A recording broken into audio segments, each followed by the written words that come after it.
Salut les artistes, on se retrouve pour un autre tuto sur Premiere Pro. C'est une vidéo très rapide, très simple. Je vais vous montrer comment flouter le visage d'une personne. Alors il y a déjà plein de vidéos sur ce sujet, c'est vrai, mais comme c'est quelque chose que je n'avais pas encore fait jusqu'à présent sur la chaîne, je rajoute ma petite pierre à l'édifice. Peut-être que vous avez fait une interview, un reportage, un micro-trottoir et il y a des personnes qui passent en arrière-plan. Peut-être que ces personnes souhaitent rester anonymes, donc il va falloir flouter leur visage. Alors sur Premiere Pro, c'est vraiment très simple à faire. D'ailleurs, si vous utilisez un autre logiciel, vous pourrez certainement reproduire les choses que je vais vous montrer dans cette vidéo. Alors voici le premier plan sur lequel on va travailler. Alors là, c'est des plans que j'ai pris dans des banques de vidéos en ligne. On a deux personnes à un café. Il y a un léger travelling sur le côté avec un recadrage toujours sur le personnage central. Ensuite, on peut apercevoir la tête d'une personne en arrière-plan. Alors son visage est un peu dans le flou, mais on peut quand même distinguer ses expressions. Donc on va flouter son visage. Alors pour ça, on a juste besoin d'un effet. On va aller dans Effet vidéo, flou et netteté,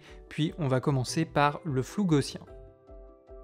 Alors pour l'instant, il n'y a pas d'effet, la valeur est à 0, on va l'augmenter un peu. Pour l'instant, je vais la mettre à 50, ça me paraît pas trop mal. Donc l'effet, tu vois, il va s'appliquer à l'ensemble de l'image. Moi, si je veux cibler mon effet sur un logiciel de montage, ça sera toujours la même chose, il va falloir utiliser un masque. Il se trouve juste ici, alors on a trois choix possibles. Nous, on va prendre directement le masque ovale, le masque en ellipse, c'est celui qui s'adapte le plus aux formes d'un visage. Ensuite, on va l'adapter au visage de notre sujet. D'ailleurs, n'hésitez pas à zoomer dans l'image pour être plus précis.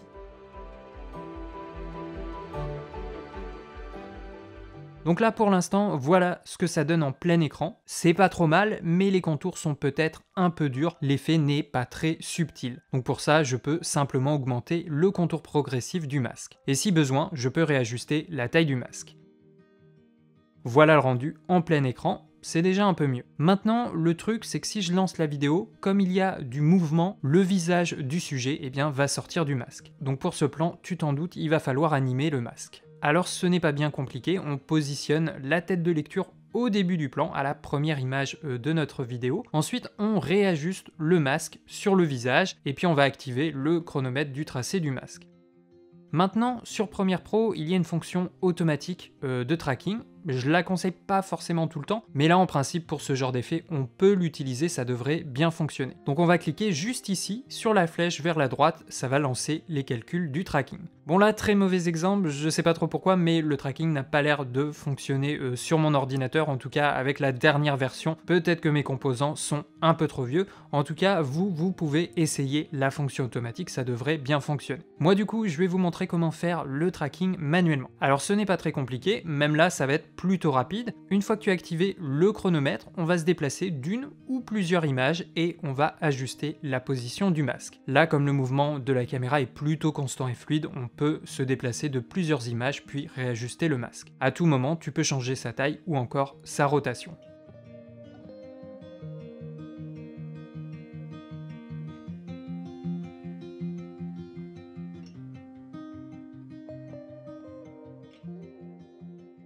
Voilà le résultat final, tu vois, ça fonctionne très bien. On a flouté le visage du sujet et comme il y avait un mouvement de caméra, on a dû faire un tracking. Je vous montre un deuxième exemple. On a nos sujets en avant-plan, mais on a aussi deux autres personnes dans le flou en arrière-plan. Là encore, on discerne toujours leurs traits. Moi, j'aimerais flouter leur visage. Alors, il y a toujours un mouvement de caméra, mais là, on est un peu à main levée. Il est plus aléatoire, donc il y aura du tracking à faire. Et puis, cette fois-ci, on a aussi deux visages à flouter. Donc, on va chercher une nouvelle fois notre effet de flou, mais cette fois-ci, on va pas prendre le flou gaussien, mais plutôt l'effet mosaïque.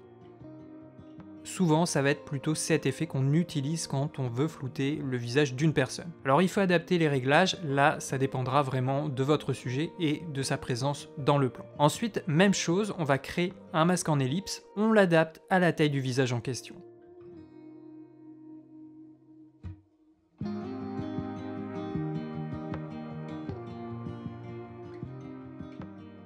Là, je peux réadapter les valeurs de l'effet mosaïque si j'en ai envie. Je peux mettre aussi un peu de contour progressif. Et puis ensuite, même chose, on a besoin de faire un tracking, on positionne bien la tête de lecture sur la première image de notre plan, on réadapte la position du masque, on active le chronomètre et ensuite je vous invite à tester la fonction de tracking automatique. Moi encore une fois, je vais le faire manuellement.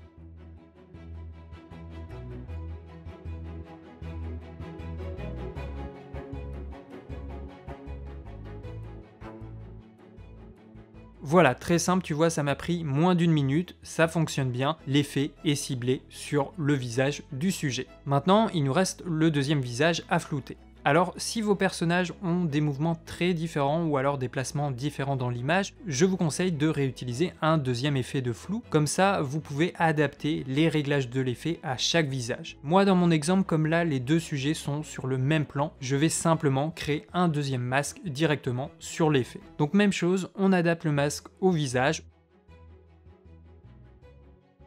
on place la tête de lecture à la première image de la vidéo, on active le chronomètre pour l'animation. Puis on vient faire le tracking, donc on déplace le masque image par image, ou s'il y a peu de changements, vous pouvez sauter plusieurs images pour gagner du temps.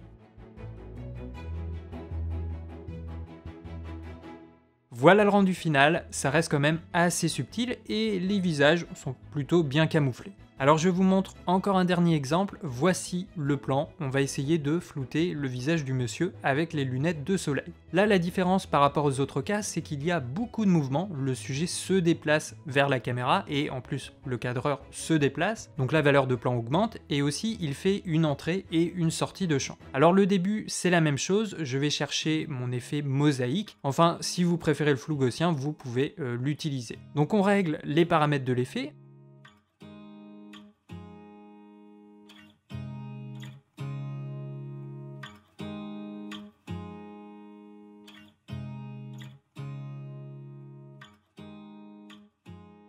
Ensuite, on va aller à la première image où le visage du sujet commence à rentrer dans le champ.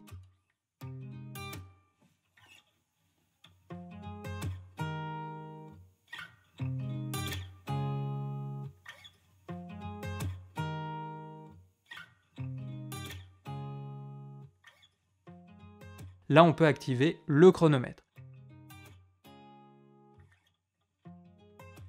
Alors là, comme je ne veux pas que sur les images précédentes le masque soit visible, je vais tout simplement reculer d'une image et faire sortir le masque du champ. Comme ça, l'effet apparaîtra au bon moment. Ensuite, c'est l'étape du tracking. Si vous tentez l'option automatique, avant de la lancer, vérifiez dans les paramètres du tracking que l'option position, échelle et rotation soit bien activée, sinon l'ordinateur ne va pas modifier la taille du masque, mais uniquement sa position. Moi, encore une fois, je vous le fais manuellement. Donc là, par contre, peut-être qu'il vaut mieux contrôler et ajuster le masque image par image ou toutes les deux images, comme il y a beaucoup de mouvements dans le plan. Là, en plus d'avoir la position à changer, il faut aussi changer la taille du masque.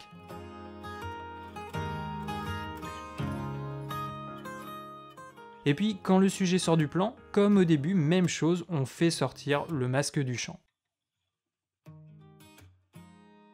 Voilà le rendu final, donc tu vois ça fonctionne très bien. Après si tu trouves que l'effet mosaïque fonctionne moins quand le sujet est proche de la caméra, eh bien on peut tout simplement animer les deux paramètres de l'effet. On pose un keyframe au début, on modifie notre tête de lecture pour aller à l'endroit où le sujet est vraiment proche de la caméra et à ce moment-là on change les valeurs. Donc là je vais plutôt les diminuer pour que les carreaux soient plus grands et qu'on reconnaisse le moins possible le visage. Voilà les artistes, c'est tout ce qu'il y a à faire pour flouter un visage. Mais bien sûr, vous pouvez aussi utiliser cette méthode pour flouter par exemple une marque, un logo, du texte, toutes les choses finalement qu'on veut rendre non identifiables. Merci à tous d'avoir suivi cette vidéo jusqu'au bout. Je rappelle, si vous êtes un peu perdu sur Premiere Pro, si vous êtes débutant, j'ai sorti une formation dédiée à ce logiciel pour maîtriser toutes les bases et les différents outils de Premiere Pro. Vous avez les liens dans la description de la vidéo. Allez, on se dit à la prochaine, ici derrière la caméra. Ciao les artistes!